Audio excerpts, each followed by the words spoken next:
तो आज अपन कुछ प्रैक्टिस क्वेश्चंस करेंगे, जितना भी सिलेबस हो चुका है वेक्टर का उस पे बेस्ड, क्योंकि देखो जेईई मेन का एग्जाम आगे शिफ्ट हो ही चुका है, सितंबर में होगा फिलहाल, अब मे बी सितंबर से भी आगे शिफ्ट हो जाए, बाकी कैंसिल नहीं होगा ये, इसके लिए तो मैं श्योर हूँ और ज़रूर होगा, मे बी सितंबर से भी आगे खिसके, अगर ये कोरोना वाला चीज़ जो है ये ठीक नहीं हुई तो, बट कैंसिल नहीं होने वाला है, इसलिए प्रिपरेशन पूरी रखना।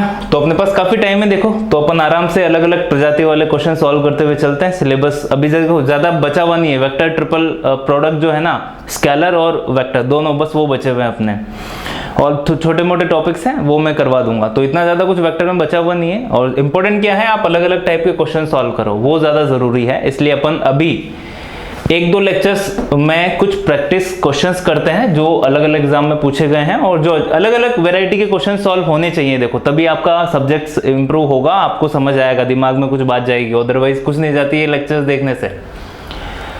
जितना ज़्यादा से ज़्यादा प्रैक्टिस करोगे तभी इंप्रूवमेंट होगा, और प्रैक्टिस नहीं कर रहे हो तो प्रैक्टिस करना स्टार्ट कर दो। कम्युनिटी टैब में जाइए, वहाँ पे आपको डीपीपीस के लिंक मिलेंगे, डाउनलोड कीजिए, विद सॉल्यूशन है, कोई क्वेश्चन नहीं आता तो सॉल्यूशन देखना, पहले सॉल्यूशन मत देखना, क्वेश्चन सॉल्व करना। जैसे 20 क्वेश्चन है तो 20 में से जितने आपको आए, सपोज करो 15 आ गए तो 15 आपने सॉल्व किए खुद से, 5 क्वेश्चन नहीं आए तो सॉल्यूशन डाउनलोड करने के बाद आपने सॉल्यूशन देख लिया। तो ये प्रोसीजर फॉलो करना,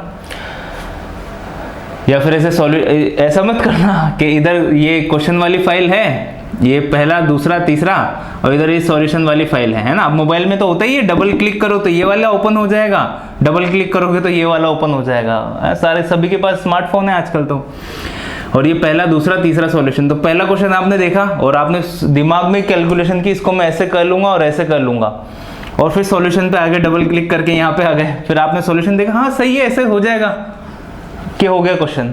ऐसे दूसरा क्वेश्चन देखा कि हाँ मैं इसको ऐसे ऐसे कर लूंगा, फिर डबल क्लिक किया तो आप इधर पे पहुंच गए, फिर आपने देखा हाँ ये ऐसे ऐसे नहीं हुआ तो ऐसे हो जाएगा। तो ऐसे कोई डीपीपी सॉल्व नहीं होती जब तक पेन नहीं चलाओगे ना, कोई इंप्रूवमेंट नहीं होने वाला।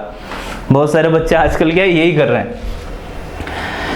तो देखो अभी टाइम मिला है आपके पास, तो ज़्यादा से ज़्यादा क्वेश्चन सॉल्व करो, प्रैक्टिस करो, तभी इंप्रूवमेंट होगा। वेक्टर्स की भी मैं डीपीपी कल अपलोड कर दूंगा एक। तो देखो क्वेश्चन क्या है, पहला क्वेश्चन पे आते हैं। आर वेक्टर इक्वल्स टू ये दिया हुआ है एक ही फॉर्म में, has acute angle, R vector का क्या है, एक्यूट एंगल है विद कोऑर्डिनेट एक्सिस, मतलब आई कैप जे कैप और के कैप के साथ। देन फाइंड इंटरवल ऑफ ए, ए का इंटरवल क्या होगा। तो देखो सॉल्यूशन में अपने पास सबसे पहले आर वेक्टर दिया हुआ क्या है, ए स्क्वायर माइनस 4 इंटू आई कैप प्लस 2j माइनस ए स्क्वायर माइनस 9 इंटू के कैप, ये आपको आर वेक्टर दिया हुआ है।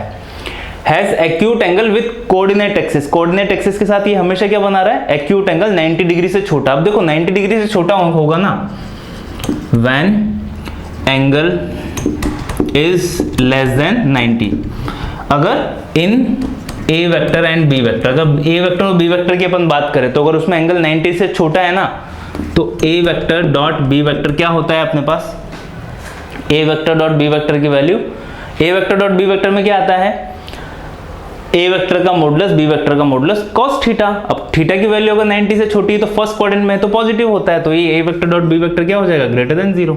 तो ये होता है, देखो ये कॉन्सेप्ट आपको पता है तो क्वेश्चन आसानी से सॉल्व हो जाएगा।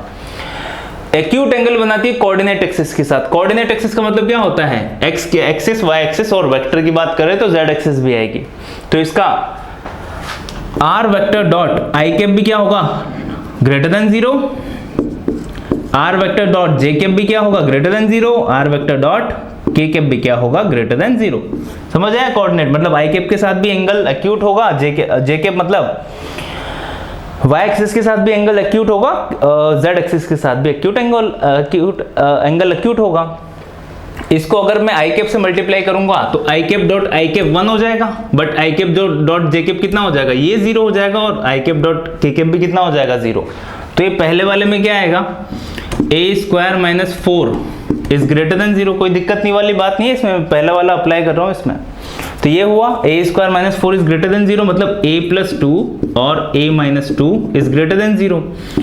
वेव कर्व मेथड याद कर लो, a इक्वल्स टू माइनस 2 और 2 plus minus plus, greater than 0 मतलब पॉजिटिव वाला पार्ट इधर और इधर। तो इसका तो आंसर आ गया, माइनस इनफाइनाइट से माइनस 2, यूनिट 2 से लेके इनफाइनाइट। दूसरा वाला, इसको जे कैप से मल्टीप्लाई करेंगे तो आई डॉट जे 0 हो जाएगा, जे डॉट जे 1 हो जाएगा, है ना। कैसे हो रहा है, क्योंकि जे और जे के बीच में एंगल 0 डिग्री है तो cos 0 की वैल्यू 1 हो जाती है।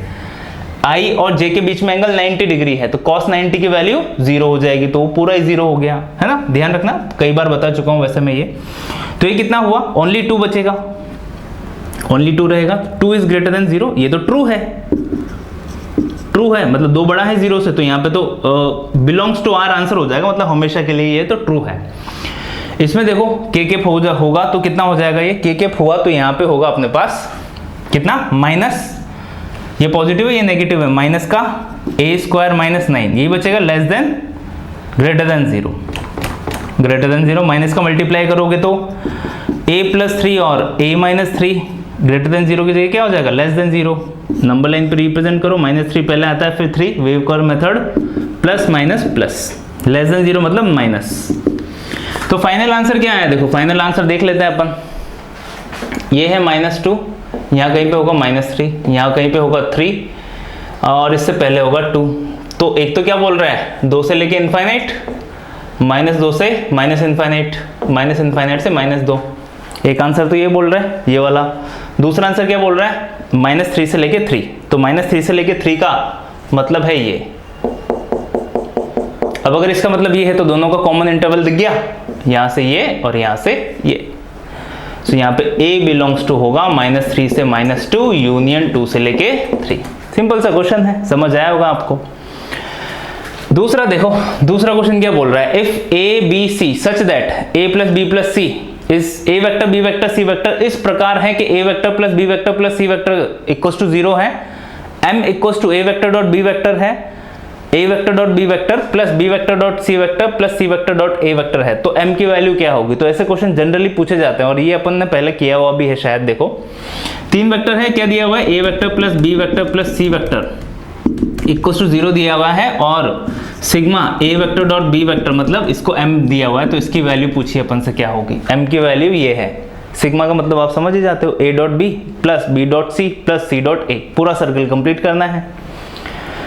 अब क्या करना है, इसकी वैल्यू निकालने के लिए पता है आपको, a vector plus b vector plus c vector के मोड का स्क्वायर कर दोगे इक्वल्स टू 0, कितना होगा, a वेक्टर के मॉडुलस का स्क्वायर प्लस b वेक्टर के मॉडुलस का स्क्वायर प्लस c वेक्टर के मॉडुलस का square plus 2 a vector dot b vector plus 2 b vector dot c vector plus 2 c vector dot a vector equals to 0, यही होगा। 3 vectors इस प्रकार है, तो m की वैल्यू बताओ क्या होगी। तो देखो इस तीनों को उधर भेज दो, यहाँ पे a vector dot b vector plus b vector dot c vector plus c vector dot, और ये यहाँ पे 0 दिया हुआ है ना, हाँ ठीक है, इक्वल्स टू 0 है, ये c vector dot a vector, ये होगा इन सभी को, है ना। मैं उधर भेज रहा हूँ, उधर कितना बचेगा, तो यहाँ पे 2 कॉमन आएगा, सभी में से 2 2 2 आ रहा है, तो 2 यहाँ पे, ये इधर जाके कितना हो जाएगा, माइनस a वेक्टर के मॉडुलस का स्क्वायर प्लस b वेक्टर के मॉडुलस का स्क्वायर प्लस c वेक्टर के मॉडुलस का स्क्वायर, ठीक है, यही हुआ। नाउ सिग्मा a, इसकी वैल्यू कितनी है, इसकी वैल्यू m है, तो मैं सीधा ही लिख देता हूँ, m equals to minus a vector के मॉडुलस का स्क्वायर प्लस b वेक्टर के मॉडुलस का स्क्वायर प्लस c वेक्टर के मॉडुलस का स्क्वायर अपॉन 2, ये आया है। अब अगर a b c unit vector हो जाएंगे तो यहाँ पे -3/2 आंसर हो जाता, ये अपन ने पहले किया हुआ है। बट देखो यहाँ पे क्वेश्चन में क्या था, m greater than 0, m less than 0, m equals to 0, m does not exist, इस टाइप के 3-4 ऑप्शन दिए हुए थे, m बिलोंग्स टू r, इस कैटेगरी के ऑप्शन थे अपने। तो अब यहाँ पे देखो, देखते से मेरे को पता चल गया, यहाँ पे मोड ऑफ a स्क्वायर, तो ये हमेशा पॉजिटिव है ना, मॉडुलस हमेशा पॉजिटिव होता है, और वैसे भी स्क्वायर आ गया तो हमेशा पॉजिटिव होगा, तो ये भी हमेशा पॉजिटिव है, ये भी हमेशा पॉजिटिव है, ये भी हमेशा पॉजिटिव है। 3 पॉजिटिव नंबर्स का स्क्वायर ऑलवेज पॉजिटिव होगा, तो ये पॉजिटिव के आगे नेगेटिव लगा हुआ है, ये कभी हटने वाला नहीं है, क्योंकि अंदर वाले नंबर्स क्या है, हमेशा पॉजिटिव है। और अपॉन 2 भी क्या है, 2 थोड़ा ना माइनस को हटा सकता है, 2 तो बैठा हुआ रहेगा चुपचाप। तो कितना हुआ, ये ऑल ओवर एक पॉजिटिव नंबर है, ये अगर एक ऑल ओवर पॉजिटिव नंबर है मतलब m की वैल्यू हमेशा नेगेटिव आएगी, तो करेक्ट ऑप्शन क्या होगा, m इज लेस देन 0। समझ आया होगा आपको किस टाइप से सॉल्व हुआ।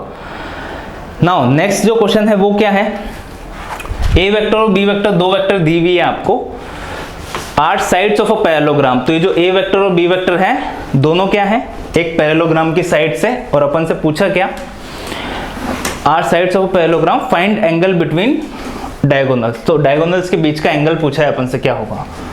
तो ऐसे क्वेश्चन भी कभी कभी पूछे जाते हैं, देख लो किस टाइप से सॉल्व होगा। सिंपल सा क्वेश्चन है ये भी। Are sides of a parallelogram, तो एक पैरेललोग्राम बना देते हैं, ठीक है, लग गया पैरेललोग्राम जैसा। ये है ए वेक्टर और ये है बी वेक्टर। साइड्स है मतलब ये ए वेक्टर की वैल्यू कितनी है, ये है अपने पास आई कैप प्लस 2 जे कैप प्लस 3 माइनस का 3 के कैप। बी वेक्टर कितना दिया हुआ है, माइनस का आई कैप प्लस का 2 जे कैप माइनस का के कैप। ए वेक्टर बी वेक्टर एक पैरेललोग्राम है, दोनों की वैल्यू दी हुई है। क्या पूछा है, एंगल बिटवीन डायगोनल्स। तो ये पहला डायगोनल होगा, इसकी वैल्यू याद है क्या अपन को, ए वेक्टर प्लस बी वेक्टर। ये दूसरा डायगोनल होगा, इसकी भी वैल्यू याद है अपन को, क्या, ए वेक्टर माइनस बी वेक्टर। पहले वाले लेक्चर्स में अच्छे से बताया है आपको। इन दोनों के बीच का एंगल बताना है। एंगल के लिए कौन सा फॉर्मूला यूज करोगे, कॉस थीटा वाला यूज कर लेना, वो ज्यादा आसान है। मतलब cos theta equals to A vector dot B vector upon A vector का मॉडुलस इनटू बी वेक्टर का मॉडुलस। ये ज्यादा आसान है ना, तो यही यूज करेंगे। पर अपन को ए वेक्टर प्लस बी वेक्टर भी तो निकालनी पड़ेगी ना, तो दोनों को ऐड करोगे तो कितना हुआ, 4 जे कैप और माइनस का 4 के कैप। ए वेक्टर माइनस बी वेक्टर कितना होगा, ये दूसरा ए वेक्टर माइनस बी वेक्टर, उसकी वैल्यू कितनी होगी, उसकी वैल्यू हो जाएगी अपने पास A vector minus B vector. तो देखो 1 प्लस 1 तो 2 आई कैप 2 माइनस 2 0 हो गया, और a vector minus B vector है ना, तो प्लस तो माइनस का 2 के कैप।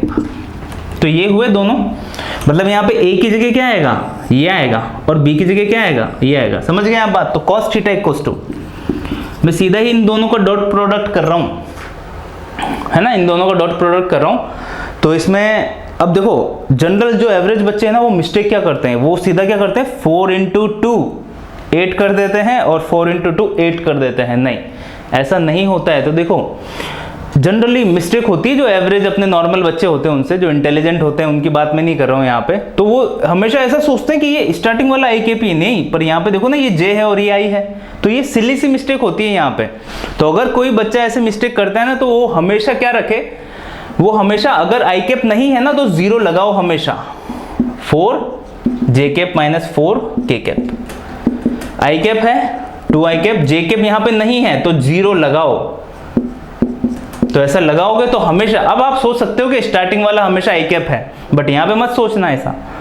तो ये जनरल मिस्टेक है, कई बार ऐसी मिस्टेक होती है, और ये मिस्टेक करने के बाद जो पहला ऑप्शन आता है ना, वही आपको वहां पे मिलता है। तो ध्यान रखना, और ऑप्शन भी मैच हो जाते हैं।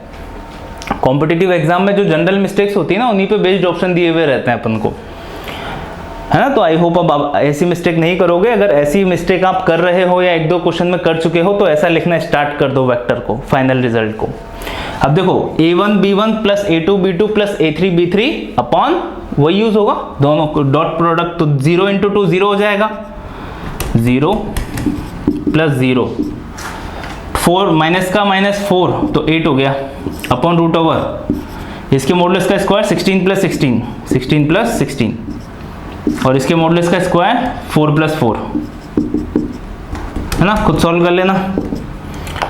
8 upon root over 32 into root over 8, simplify कर लेना थोड़ा, you will get the final result. अब इसके बाद जो इसके बाद वाला क्वेश्चन है, वो देखो क्या है, वो भी अच्छा क्वेश्चन है। क्वेश्चन क्या बोलता है, UVW are 3 vectors, UVW are 3 vectors, projection of V vector on U vector is equals to, है ना, प्रोजेक्शन ऑफ, किसका projection of V vector on U vector equals to, है ना। ये किसके इक्वल है, मैं इसको इक्वल कर रहा हूं, प्रोजेक्शन ऑफ किसका, W vector on U vector, W vector on U vector, ठीक है। तो ये V मैंने यहाँ पे गोला बनाया है V के, और U नॉर्मल रखा है ताकि आपको डिफरेंस पता चले ना, ये V है। UVW are 3 vectors such that projection of V vector on U vector, तो V vector on U vector equals to projection of W vector on U vector, ये दिया हुआ है। और क्या बोला, W vector are perpendicular to each other v vector and w vector are perpendicular to each other. तो पहली condition तो ये दी हुई है। दूसरी कंडीशन क्या दी हुई है, w vector and v vector perpendicular to each other. क्या पूछा है अपन से, modulus of u minus v plus w की वैल्यू बताओ, इसकी वैल्यू पूछी है अपन से। तो सॉल्व करते हैं। सबसे पहले तो प्रोजेक्शन आपको नहीं पता तो मैं एक बार प्रोजेक्शन समझा देता हूं। वैसे मैंने लास्ट लेक्चर में भी आपको शायद बताया था, सीधा फॉर्मूला याद रखने के लिए बोला था, पर अपन बार बार भूल जाते हैं तो अपन भी बार बार बता देते हैं। ये a वेक्टर है और ये b वेक्टर है, ये थीटा है। तो projection of b vector on a vector, b vector का a वेक्टर के ऊपर प्रोजेक्शन, तो इसका लेंथ कितना होगा, b वेक्टर का मॉडुलस, और ये एंगल थीटा बनेगा तो cos थीटा है ना। इसको मैंने इधर गिरा दिया तो ये जो लेंथ होगी ना, यहाँ से लेके यहाँ तक, ये पूरा a वेक्टर जा रहा है अपना, तो यहाँ से लेके यहाँ तक की जो लेंथ है ना, ये क्या है अपने पास, projection of b vector on a vector है। अब अपन ने पढ़ा हुआ क्या है, a vector dot b vector equals to a vector का मॉडुलस b वेक्टर का मॉडुलस cos थीटा। यहाँ से b cos थीटा की वैल्यू निकाल सकता हूँ क्या मैं, क्यों नहीं निकाल सकता, तो मैं इसको ऐसे लिख सकता हूँ, a vector dot b vector upon a vector का मॉडुलस इक्वल्स टू क्या, cos theta into b vector का मॉडुलस। तो देखो इसको रिप्लेस कर दो यहाँ से, यही तो वैल्यू आई थी ना यहाँ पे। तो ये जो प्रोजेक्शन आया ना, मैं इसको कैसे क्या लिख सकता हूँ, और ये a vector dot b vector upon a vector का मॉडुलस। तो ध्यान रखने का तरीका में भी मैंने आपको बताया था, जिसके ऊपर प्रोजेक्शन हो ना वो फॉर्मूले में ज्यादा आएगा। और अगर वेक्टर पूछे जाए तो इधर क्या हो जाएगा, प्रोजेक्शन वेक्टर, तो डॉट a कैप हो जाता है, किसकी डायरेक्शन में है, तो डायरेक्शन किसकी है, a वेक्टर की। ये मैग्नीट्यूड है अपना कि सर ऊपर वेक्टर लगा रखा है, कैसे मैग्नीट्यूड है, ऊपर डॉट प्रोडक्ट भी तो है ना, a vector dot b vector कितना होता है, एक स्केलर क्वांटिटी होती है, वेक्टर कभी नहीं आती है। तो ये अगर फॉर्मूला पुराना ही है तो यूज कर लेते हैं सीधा। तो देखो projection of v vector on u vector, तो जिसके ऊपर प्रोजेक्शन वो फॉर्मूले में ज्यादा आएगा, मतलब v vector dot u vector upon u vector का मॉडुलस, समझ गए, equals to projection of w vector on किसके ऊपर, u वेक्टर, तो w vector dot u vector upon u vector का मॉडुलस। तो ये दोनों कैंसिल आउट होंगे, यहां से क्या मिलेगा अपन को, यहां से अपन को मिल जाएगा v vector dot u vector equals to w vector dot u vector. एक रिजल्ट मिला यहां से। दूसरा क्या, u vector and v vector के बीच में परपेंडिकुलर है, मतलब दोनों के बीच में एंगल 90 डिग्री है, मतलब cos 90 की वैल्यू 0 होती है, मतलब दोनों का डॉट प्रोडक्ट कितना हो जाएगा, 0 हो जाएगा। एक रिजल्ट यहां से मिला। क्या पूछा अपन से, u minus v plus w का मॉडुलस बताओ कितना होगा, यही पूछा। तो अपन इसके स्क्वायर निकाल लेते हैं, इसके स्क्वायर की वैल्यू क्या होगी, फिर जो फाइनल आंसर आएगा ना उसका रूट ले लेंगे, we will get the answer. इसके स्क्वायर का फॉर्मूला पता है ना अपन को, तो अपन वो यूज करते हैं, कितना, u वेक्टर के मॉडुलस का स्क्वायर प्लस v वेक्टर के मॉडुलस का स्क्वायर प्लस w वेक्टर के मॉडुलस का स्क्वायर, ठीक है। इसके बाद क्या होगा फॉर्मूले में, देखो प्लस इंटू माइनस, तो minus 2 u vector dot v vector, minus into plus minus आएगा, minus 2 v vector dot w vector, उसके बाद प्लस इंटू प्लस, तो यहाँ पे तो प्लस ही रहेगा, plus 2 u vector into w vector, u vector into w vector. अब w vector dot u vector लिखो या u vector dot w vector लिखो, एक ही बात होती है, डॉट प्रोडक्ट में कोई डिफरेंस नहीं है। a dot b equals to b dot a होता है। अब देखो अपने पास क्या दिया हुआ है, u वेक्टर और v वेक्टर का डॉट प्रोडक्ट और w वेक्टर और v वेक्टर का डॉट प्रोडक्ट क्या है, सेम है। तो ये u और v रहा, ये और ये क्या है, सेम है, ये दोनों क्या है, सेम है ना। u और w, u और v, u और w, u और v दोनों सेम है, एक पॉजिटिव और एक नेगेटिव, तो ये क्या हो गया, कट हो गया। v डॉट w की वैल्यू 0 है, तो ये भी कितनी हो गई, 0। तो कितना बचा अपने पास इसका आंसर, तो इसकी जो वैल्यू होगी ना वो हो जाएगी अपने पास रूट ओवर u वेक्टर के मॉडुलस का स्क्वायर प्लस v वेक्टर के मॉडुलस का स्क्वायर प्लस w वेक्टर के मॉडुलस का स्क्वायर। बस ये आंसर होगा, ऐसी फॉर्म में ऑप्शन दिए हुए थे u v w के फॉर्म में। So the final option answer for this question is this. अब अगर वो ऐसा बोल देता कि u v w का एक यूनिट वेक्टर है, तो फाइनल आंसर कितना हो जाता, ये भी 1 होता, ये भी 1 होता, ये भी 1 होता, root over 3 will be the final answer. समझ आए होंगे। आगे चलते कुछ और क्वेश्चन सॉल्व करते हैं।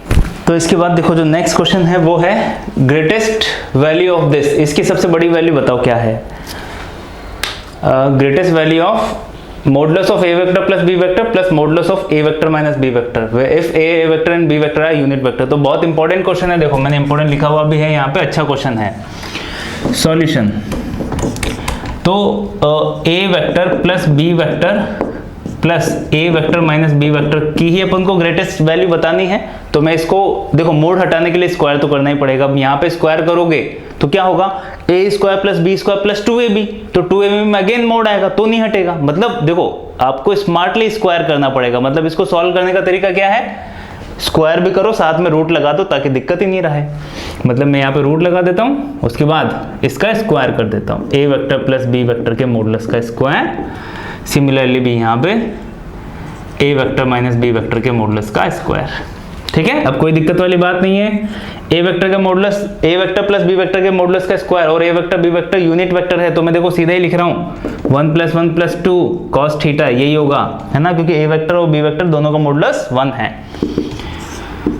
1 प्लस 2 कॉस थीटा, पर यहाँ पे a vector minus b vector है तो यहाँ पे माइनस हो जाएगा। तो ये है अपने पास 2 रूट ओवर 2 बाहर आ गया। अंदर क्या बनेगा, अंदर बनेगा अपने पास 1 plus cos theta plus root over 2, यहाँ से भी बाहर आ गया, कितना बचेगा 1 minus cos theta. Root over 2 बाहर आ गया, 1 plus cos 2 theta, 2 cos square theta by 2 होता है, 2 कॉस स्क्वायर थीटा बाय 2 होता है, तो 2 कॉस थीटा बाय 2, यहाँ पे कितना हो जाएगा plus 2, 1 minus cos 2 theta, 2 sine square theta by 2 है ना, तो 2, तो रूट ओवर 2 बचेगा, सॉरी यहाँ पे रूट ओवर 2 है, यहाँ पे भी रूट ओवर 2 है, साइन थीटा बाय 2। समझ आया, रूट 2 अगेन बाहर आएगा तो कितना हो गया 2। अभी ये cos theta by 2 plus sine theta by 2। अब यहाँ पे ये भी ध्यान रखना, देखो यहाँ पे ये भी ध्यान रखना, यहाँ से अपन को दो रिजल्ट और निकल के आए हैं कि modulus of a vector plus b vector की वैल्यू कितनी हो जाती है 2 cos थीटा बाई 2, है ना। ये अपन ने सॉल्व की तो root over 2 cos theta by 2 हो गया ना, और a vector plus a vector minus b vector की वैल्यू में सीधा 2 sin थीटा बाई 2 ऐसा लिख सकता हूं, जहां पे theta angle between a vector and b vector है। तो ये भी इंपॉर्टेंट रिजल्ट है, काफी क्वेश्चंस में यूज होता है, इनकी वैल्यू सीधी ध्यान रखना। a vector plus b vector के मॉडुलस ये इसके इक्वल होता है, a vector minus b vector का मॉडुलस इसके इक्वल होता है। जब पर ये कब होगा, जब a vector and b vector are unit vector. ठीक है, इंपॉर्टेंट लगा लेना, इंपॉर्टेंट रिजल्ट है। जैसे a प्लस बी का होल स्क्वायर याद है ना आपको, उसी टाइप से ये याद होना चाहिए वेक्टर वाले चैप्टर के लिए। अब अपन को पता है sine theta plus cos theta, तो इसकी जो वैल्यू है कहां से, root over minus root over a square plus b square से root over a square plus b square तक ट्रेवल करती है। ए और बी दोनों की वैल्यू यहाँ पे क्या है 1 1, ये बार बार याद नहीं दिलाएंगे अपन, तो माइनस रूट ओवर 2 से लेके रूट ओवर 2 तक ये वाली वैल्यू वेरी करेगी, पता है पहले से, कई बार कर चुके हैं solve. A sine theta plus minus b cos theta का जो आउटपुट रेंज होता है वो किसके इक्वल होता है, minus root over a square plus b square comma root over a square plus b square. क्या बोला इसने ये बोला कि सबसे बड़ी वैल्यू बताओ, इसकी ग्रेटेस्ट वैल्यू पूछिए ना, तो यहां से सबसे बड़ी वैल्यू ले लो, कितनी, रूट ओवर 2। तो अगर सबसे बड़ी वैल्यू मैं यहां पे पुट कर दूंगा इसकी ब्रैकेट की, तो सबसे बड़ा आंसर कितना हो जाएगा 2 रूट ओवर 2। तो सबसे बड़ी वैल्यू इस फंक्शन की कितनी निकल के आई है 2 रूट ओवर 2 सबसे बड़ी। अगर सबसे छोटी पूछता ना तो माइनस 2 रूट ओवर 2 निकल के आती, ये मिनिमम है, दिस इज द मैक्सिमम। समझ आया क्या हुआ, तो ये भी बढ़िया क्वेश्चन था, समझ आया होगा आपको। नेक्स्ट जो क्वेश्चन लिखा हुआ है उसमें देखो क्या है, ये यहाँ पे एक मिरर लगा हुआ है, मिरर हो गया, ठीक है। एक ये अपने पास ये इंसिडेंट रे है और ये रिफ्लेक्टेड रे है। E1 वेक्टर ये है, E2 वेक्टर थीटा थीटा ये n कैप है। तो E2 find E2 vector in terms of E1 और n कैप, इसके टर्म्स में बताना है अपन को E2 को n कैप और E1 के फॉर्म में। तो ऐसे क्वेश्चन जनरली देखो पूछे नहीं जाते हैं, बट मे भी आ जाए। तो देखो ये क्या होगा, इंटरनल बाइसेक्टर होगा, ये जो n कैप होगा ना, n cap is internal angle bisector of E1 vector and E2 vector. तो E1 और E2 वेक्टर का इंटरनल एंगल बाइसेक्टर है। तो देखो अपन ने पढ़ा हुआ है ना पहले, अगर ये A वेक्टर है और ये B वेक्टर है तो इन दोनों का एंगल बाइसेक्टर इधर जाएगा, C vector equals to lambda A cap plus B cap, ये निकल के आया था अगर रिजल्ट याद हो आपको। तो नहीं याद तो दिक्कत है। इंटरनल एंगल बाइसेक्टर और एक्सटर्नल एंगल बाइसेक्टर दोनों की ही वैल्यू मैं बता चुका हूं आपको, इस टाइप से निकाली थी अपन ने। तो समझ आया क्या है यहाँ पे। तो यूजिंग दिस है ना, देखो नेक्स्ट स्टेप क्या होगी, अपन को पता है इंटरनल एंगल बाइसेक्टर की वैल्यू ये होती है और अपन को पता है ये एंगल सेम होंगे, है ना। इंसिडेंट और अगर इंसिडेंट रे और रिफ्लेक्टेड रे है तो ये दोनों एंगल सेम होंगे, मतलब एन कैप क्या होगा यहाँ पे, इंटरनल एंगल बाइसेक्टर। तो यूजिंग दिस, ये अपन को पहले से पता है, यहाँ पे क्या हो जाएगा, एन कैप इक्वल्स टू हो जाएगा लैम्डा यूज कर लो E1 vector plus E2 vector का कैप, यही होगा। A और B की जगह E1 और E2 आ गए, बस और कोई दिक्कत वाली बात नहीं। अब अपन से क्या पूछा, E2 को बताओ E1 और n कैप की फॉर्म में, तो E2 की वैल्यू निकाल लो यहाँ से। E2 वेक्टर इक्वल्स टू कितना हो जाएगा, n cap upon lambda minus E1 vector, कोई दिक्कत नहीं है, दोनों तरफ मोड लेके स्क्वायर कर दो। तो E2 वेक्टर के मोड का square equals to n cap upon lambda minus E1 के मोड का स्क्वायर। समझ आया क्या हुआ। यूनिट वेक्टर दिख रहा है ना, कैप नजर आते हैं यूनिट। अब देखो E1 और E2 यूनिट वेक्टर नहीं है, बट यहाँ पे अपना कैप यूज होता है, यूनिट वेक्टर यूज होता है। तो यहाँ पे ये यूनिट वेक्टर है, कैप आ गया ना, यूनिट वेक्टर है, तो सीधा मॉडुलस 1 लिख देता हूँ, सोचने की जरूरत नहीं है। इसके मॉडुलस का स्क्वायर तो कितना हो जाएगा, n कैप, मैं पूरा लिख देता हूँ पहली बार, n cap upon lambda mode का स्क्वायर प्लस E2 वेक्टर के मोड का square minus 2 n cap upon lambda modulus E1 cap modulus cos theta, जहां पे थीटा E1 और E2 के बीच का एंगल है, सॉरी इन दोनों के बीच का एंगल है। सपोज करो E1 और हाँ ये वाला एंगल है अपना, ये हुआ। तो अभी देखो यहाँ पे क्या होगा, अब यहाँ पे जो अपना n कैप है ना, अब ये मॉडुलस ऐसा लिखा हुआ हो ना, mode of A upon B है ना, न्यूमरेटर और डिनोमिनेटर में साथ में, तो आप इसको अलग अलग कर सकते हो, ठीक है, प्रॉपर्टी होती है। तो ऊपर वाले का मोड कितना हो जाएगा 1, नीचे वाले का लैम्डा का लैम्डा लिख देते हैं, कोई भी कांस्टेंट है, तो ये कितना हो गया 1 अपॉन लैम्डा स्क्वायर प्लस ये तो 1 है माइनस 2, ये भी 1 हो जाएगा, तो 2 अपॉन लैम्डा बचेगा, ये भी 1 हो जाएगा कॉस थीटा। ठीक है, समझ आया क्या हुआ यहाँ पे। तो यहाँ पे आपके पास ये हुआ ना, 1 से 1 तो कैंसिल आउट हो गया, 1 से 1 कैंसिल आउट हो गया, तो यहाँ से आपके पास क्या बचा, यहाँ से बचा अपने पास लैम्डा भी उधर जाके 0 की तरफ चला जाएगा, तो बचेगा अपने पास ये 1 से 1 तो उड़ गया, देखो लैम्डा स्क्वायर कॉमन आया तो 1 minus 2 lambda cos theta equals to 0 आया, है ना, लैम्डा स्क्वायर एलसीएम आके 0 की तरफ चला गया, लैम्डा इक्वल्स टू कितना आया 1 अपॉन कॉस 2 कॉस थीटा, यही आया lambda equals to minus minus positive हो गया, 2 cos थीटा का डिवाइड कर दिया, तो ये लैम्डा की वैल्यू आई। यहाँ से सॉरी यहाँ से लैम्डा की वैल्यू तो चाहिए ना अपन को, क्योंकि E2 को मैंने n वेक्टर और E1 की फॉर्म में लिख दिया है, बट क्या चाहिए, ओनली लैम्डा चाहिए। लैम्डा की वैल्यू यहाँ से उठा के लिख देना, you will get your final answer.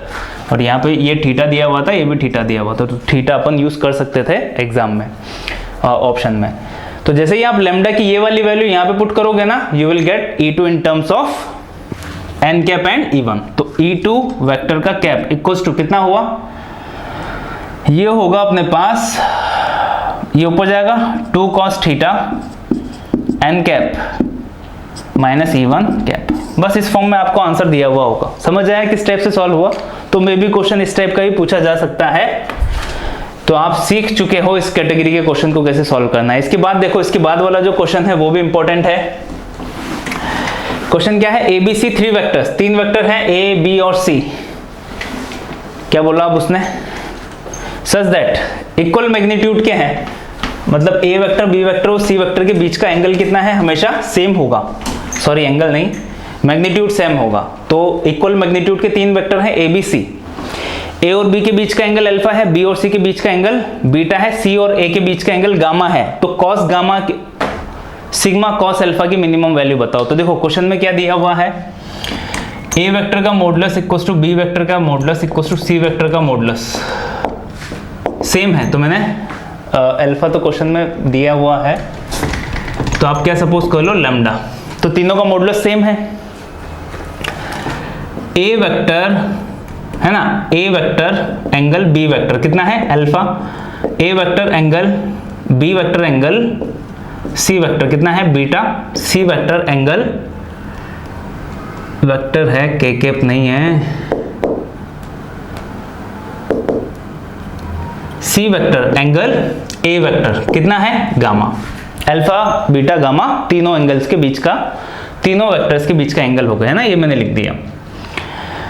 अब क्या पूछा है आपने आपसे, सिग्मा कॉस अल्फा मिनिमम बताओ कितना होगा, इसकी वैल्यू बताओ कितनी होगी। तो देखो बहुत अच्छा क्वेश्चन है और काफी इजी वे टू सिंप्लीफाई है, बस आपको पता होना चाहिए क्या, mod of A vector plus B vector plus C vector का होल स्क्वायर हमेशा क्या होता है ग्रेटर देन इक्वल्स टू 0। बस यही यूज होगा, देखो ये यूज होने वाला है, इसकी मिनिमम वैल्यू अपनी यहीं से निकल के आएगी। तो ये देखो मॉडुलस है तो हमेशा पॉजिटिव होता है, होल स्क्वायर है तो ग्रेटर देन इक्वल्स टू 0, बस यही पॉसिबल होगा। तो ये यूज करते हैं, you will get the answer. यहाँ पे कितना हो जाएगा, ए वेक्टर के मॉडुलस का स्क्वायर प्लस बी वेक्टर के मॉडुलस का स्क्वायर प्लस सी वेक्टर के मॉडुलस का स्क्वायर प्लस 2 ए वेक्टर का मॉडुलस बी वेक्टर का मॉडुलस कॉस ए और बी के बीच का अल्फा प्लस 2 बी वेक्टर का मॉडुलस सी वेक्टर का मॉडुलस कॉस बीटा आएगा, 2 सी वेक्टर का मॉडुलस ए वेक्टर का मॉडुलस और कॉस गामा आएगा, ग्रेटर देन इक्वल्स टू 0 है ना, ये तीनों साथ में लिख देता। लैम्डा लैम्डा है ना, lambda square lambda square lambda square कितना हुआ 3 लैम्डा स्क्वायर प्लस यहाँ से भी कितना हो जाएगा 2 लैम्डा स्क्वायर, कॉमन आ जाएगा 2 लैम्डा स्क्वायर बन रहा है, 2 lambda square 2 lambda square common आया तो cos alpha plus cos beta plus cos gamma, यही आया ग्रेटर देन इक्वल्स टू 0। बस cos alpha plus cos beta plus cos gamma मतलब sigma cos alpha is always greater than equals to 3। इधर जाके कितना हो जाएगा -3, 2 का डिवाइड करोगे लैम्डा स्क्वायर तो लैम्डा स्क्वायर उड़ गया -3/2, तो ये हमेशा बड़ा होगा किससे -3/2। -3/2 नेगेटिव वैल्यू है तो मिनिमम वैल्यू अपने आप कितनी हो जाएगी -3/2। तो बस ये आंसर हो गया इस क्वेश्चन का। समझ आया आपको किस स्टेप से सॉल्व हुआ। बट देखो कभी कभी नहीं आते हैं ऐसे इजी क्वेश्चन भी नहीं आते हैं, तो प्रैक्टिस करनी जरूरी है, हर प्रजाति का क्वेश्चन सॉल्व करोगे तभी इंप्रूवमेंट होगा। नेक्स्ट क्वेश्चन देखो क्या है, ये भी काफी महत्वपूर्ण कैटेगरी का क्वेश्चन है, नई कैटेगरी है थोड़ी। क्वेश्चन क्या है, vectors 2i plus 3j, 3 vectors दिए हुए हैं 2i plus 3j, 5i plus 6j, 8i plus lambda j, 3 vector दिए हुए हैं। कौन कौन से वेक्टर्स हैं, 2i plus 3j comma 5i plus 6j है ना, i j और 8i प्लस लैम्डा j, 2 और 3 5 और 6 और 8 और लैम्डा, i j ये k नहीं है क्वेश्चन में। ये 3 वेक्टर्स है, हैव सेम इनिशियल पॉइंट, तीनों एक पॉइंट से स्टार्ट होते हैं। कौन सा पॉइंट है 1,1, तो तीनों एक ही पॉइंट से स्टार्ट होंगे 1,1,1,1। तो ये है अपने पास 1,1। पहला वेक्टर कौन सा हुआ 2,3 लिख दूं है ना, ये 2i plus 3j, 5i plus 6j, 8i plus lambda j, यही होगा। तीनों एक पॉइंट से स्टार्ट हो गए और ये 3 वेक्टर्स हैं। Find lambda for which all vectors vanishes, vanishes का मतलब क्या होता है फिनिश होते हैं, खत्म होते हैं। All vectors vanishes at a straight line, तो तीनों वेक्टर एक ही स्ट्रेट लाइन पे वैनिश हो, उसके लिए लैम्डा की वैल्यू बताओ। तो देखो काफी सिंपल क्वेश्चन है, पर एक बार तो क्या सॉल्व किया हुआ होना चाहिए। तो ये 3 वेक्टर हैं, ये सपोज करो इस लाइन पे जाके खत्म हो जाते, तो ये उड़ गया, ये उड़ गया और ये भी उड़ गया। तो ये तीनों पॉइंट आप निकाल सकते हो क्या, तो सर कैसे निकालेंगे, अरे क्यों नहीं निकाल सकते, ये वाली वेक्टर है, पूरी वेक्टर की वैल्यू है ना, ये वेक्टर की वैल्यू आपको दी हुई है, तो ये इसका पोजीशन वेक्टर से तो निकालोगे ना। तो पोजीशन वेक्टर आप इसमें देखो करते क्या थे, पोजीशन वेक्टर के लिए क्या करते हैं अपन, अगर आपको नॉलेज हो, पोजीशन वेक्टर में अपन सब्ट्रैक्ट करते थे।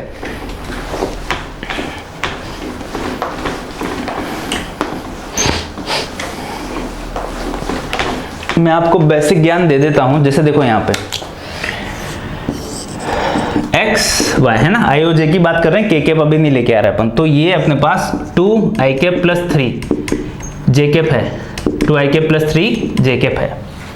तो ये वाला पॉइंट कितना हो जाता था 2,3 पर सपोज करो ये 0,0 है ना, तब ये 2,3 हो रहा है, मतलब 2 - 0 और 3 - 0।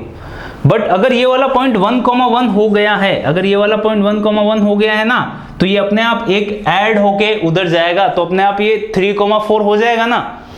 या फिर इसका उल्टा समझो, उल्टा क्या कि जो पोजीशन वेक्टर है ना, हमेशा अपन 0 से सब्ट्रैक्ट करते हैं। ये हमेशा अपन किससे सब्ट्रैक्ट करते हैं 0 से, पर अभी 0 की जगह क्या आ गया है 1,1 आ गया है ना। तो पोजीशन वेक्टर यहाँ पे 2 आई कैप आने के लिए जरूरी है कि यहाँ पे x कोऑर्डिनेट 3 हो। समझ रहे हो बात को?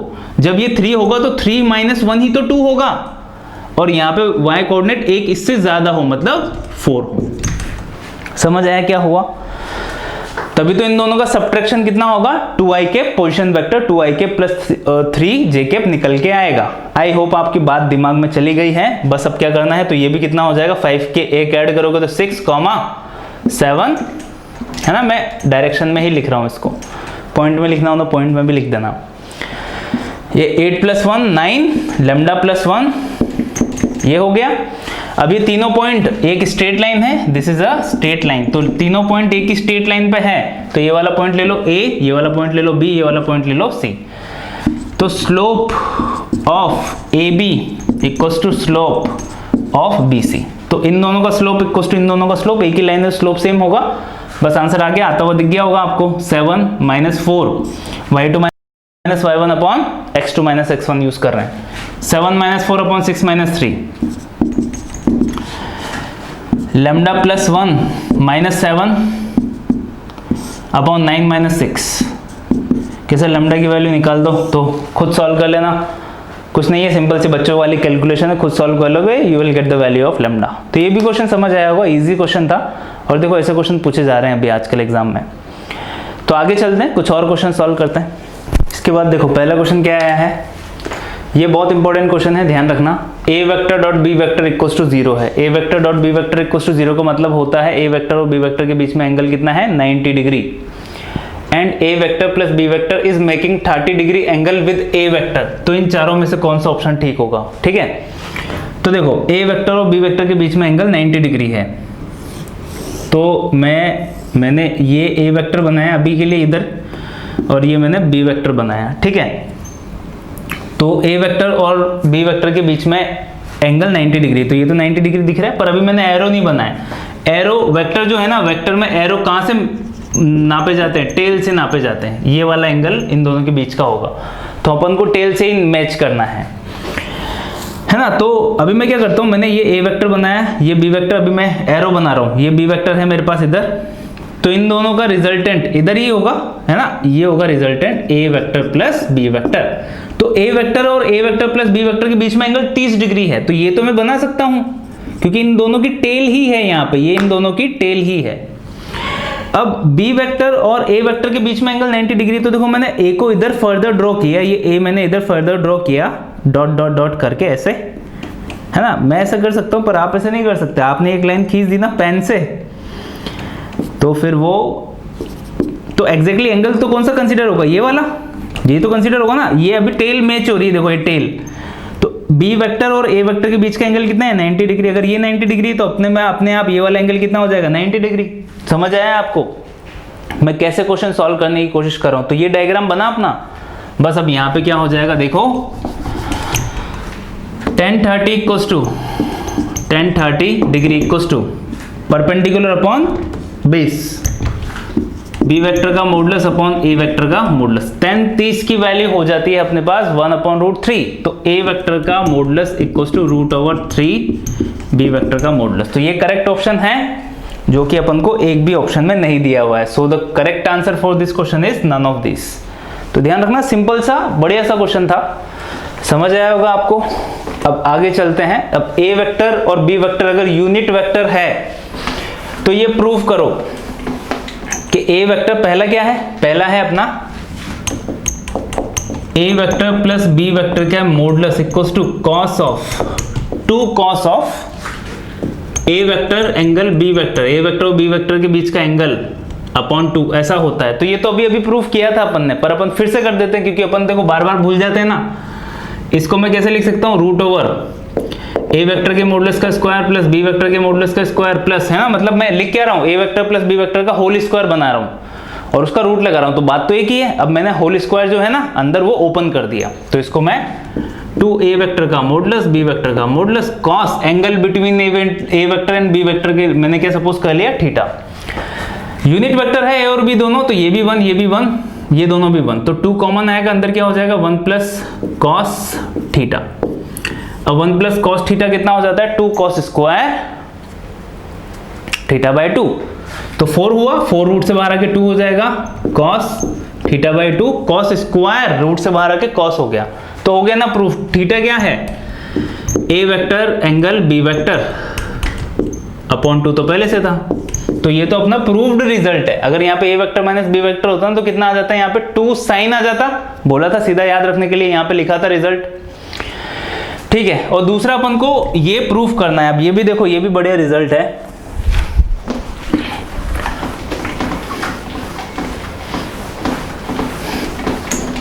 कौन सा, इसको प्रूफ करना है कि ये ऐसा होगा। तो cos A vector angle B vector, cos a और बी के बीच का angle plus mod of A vector plus B vector का मॉडुलस इनटू, ये बढ़िया क्वेश्चन है, cos of A vector angle A vector plus B vector equals to -1 होगा, या फिर +1 इक्वल्स टू 0 होगा। ये प्रूफ करना है अपन को, ये वाला जो स्टेटमेंट है पूरा। तो मैं क्या चेक करता हूं, मैंने क्या निकाला है यहाँ पे, मैंने निकाला है यहाँ पे कॉस ए वेक्टर एंगल ए वेक्टर प्लस बी वेक्टर। समझ आया क्या निकाल रहा हूं मैं, मतलब ये दो वेक्टर है, एक ए वेक्टर और दूसरा vector A vector plus B vector, उन दोनों के बीच का एंगल क्या होगा। तो कॉस थीटा इक्वल्स टू होता क्या है, अब अपन को पता है ना क्या यूज कर रहे हैं अपन, a vector dot B vector equals to A vector का मॉडुलस बी वेक्टर का मॉडुलस इनटू कॉस थीटा, जहां पे थीटा क्या होता है, angle between A vector and B vector, यही तो होता है। मैं यहाँ पे थीटा की जगह ऐसे लिख सकता हूं, ए वेक्टर एंगल बी वेक्टर। तो a vector angle B vector, इसकी वैल्यू मैं कैसे इन दोनों को डिवाइड करके निकाल सकता हूं ना, तो यहाँ पे क्या आ जाएगा, a vector dot B vector की जगह क्या है, ए वेक्टर प्लस बी वेक्टर। समझ आया क्या हुआ, अपॉन ए वेक्टर का मॉडुलस बी और a vector plus B vector का modulus b. Okay, no problem. Now cos of same to same a vector angle A vector plus B vector equals to, अब अंदर जाएगा ये, तो a vector dot a vector plus a vector dot B vector, ऐसा हो जाएगा। A vector का modulus 1 है तो ये तो 1 हो गया, इसको मैं 1 नहीं लिख सकता, है ना। ऐसा मत सोचना कि ऐसा हो जाता है, ए वेक्टर प्लस बी वेक्टर का modulus equals to A vector का मॉडुलस प्लस बी वेक्टर का मॉडुलस, नहीं, ये गलत हो जाएगा। ऐसा हर केस में नहीं होता, कभी कभी होता है ऐसा पॉसिबल, जब थीटा की वैल्यू 90 डिग्री हो। तो यहाँ पे ऐसा मत कर देना इसकी वैल्यू 2 लिख दो, नहीं, गलत हो जाएगा वो। ये हुआ अपन ये 1 है तो यहाँ पे क्या बचा, ए वेक्टर प्लस बी वेक्टर। अब ए वेक्टर डॉट ए वेक्टर, तो ए वेक्टर और ए वेक्टर का बीच का एंगल, सेम वेक्टर का बीच का एंगल कितना हो जाएगा, 0 डिग्री। ये ए वेक्टर है, दूसरा ए वेक्टर इसी के ऊपर आएगा, तो इन दोनों के बीच का एंगल कुछ है ही नहीं ना, 0 डिग्री। तो cos 0 कितना हो गया, 1। तो यहाँ पे ए वेक्टर डॉट ए वेक्टर की जगह मैं क्या लिख देता हूँ, 1 सीधा।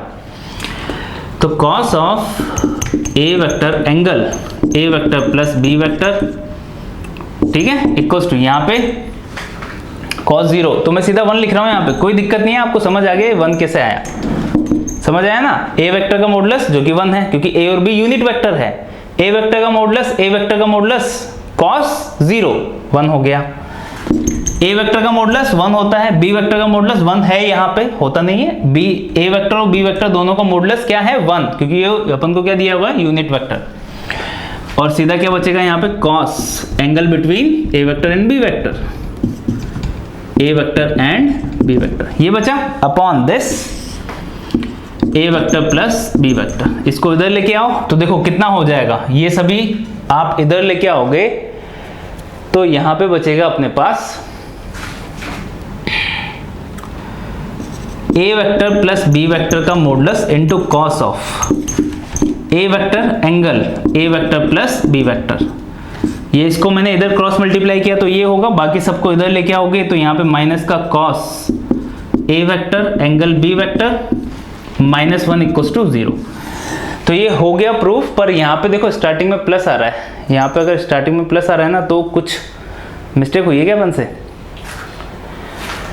मिस्टेक तो मेरे को नहीं लग रही, शायद मैंने क्वेश्चन में गलत लिख दिया। यहाँ पे पहले माइनस होगा तो मैं एक बार चेक कर लेता हूँ क्वेश्चन में क्या था। तो जो क्वेश्चन है, क्वेश्चन में यहाँ पे माइनस है, ये मिस्टेक हो गई। मतलब माइनस ए वेक्टर और बी वेक्टर के बीच का एंगल बताना है। मतलब यहाँ पे जो है ना एंगल बिटवीन किस किस के बीच का एंगल है, ए वेक्टर और माइनस ए वेक्टर एंगल बी वेक्टर, इन दोनों के बीच का एंगल है, इन दोनों के बीच का एंगल और a vector plus B vector. तो एक ए वेक्टर है, दूसरा क्या है माइनस ए वेक्टर प्लस बी वेक्टर। तो यहाँ पे माइनस आएगा तो देखो यहाँ पे ये बाहर माइनस है तो ये माइनस यहाँ पे भी माइनस हो जाएगा और ये वाला भी माइनस हो जाएगा, है ना। तो ये मिस्टेक हुई है थोड़ी सी, आप करेक्ट कर लेना। यहाँ पे माइनस मतलब ये -1 रहेगा और यहाँ पे भी कितना हो जाएगा, ये नेगेटिव। अब सारा का सारा नेगेटिव इधर आके पॉजिटिव हो जाएगा। सो अवर रिजल्ट इज प्रूव्ड। ठीक है, तो मैंने क्वेश्चन ही गलत लिख दिया था थोड़ा। तो वहां पे एंगल बिटवीन क्या है, देखो ये वाला स्टेप है ना, ये मैं वापस से लिख रहा हूं। एंगल बिटवीन कॉस बड़ा लिख रहा हूं, ए वेक्टर एंगल किसके बीच में, दूसरा वेक्टर है माइनस ए वेक्टर प्लस बी वेक्टर। तो पहली वेक्टर ये है और दूसरी वेक्टर ये है पूरी। ठीक है, क्लियर हो गया होगा। ऐसे क्वेश्चन भी पूछे जाते हैं, ये भी एग्जाम में पूछा गया था। तो आज के लेक्चर में बस इतना ही। आई होप आज आपने कुछ नया सीखा होगा। Thanks for watching. लेक्चर्स अच्छे लग रहे हैं तो सब्सक्राइब वाला बटन दबाइए, नोटिफिकेशन बेल प्रेस कीजिए ताकि आपको नोटिफिकेशन मिले, मुझे मोटिवेशन मिले। Thank you.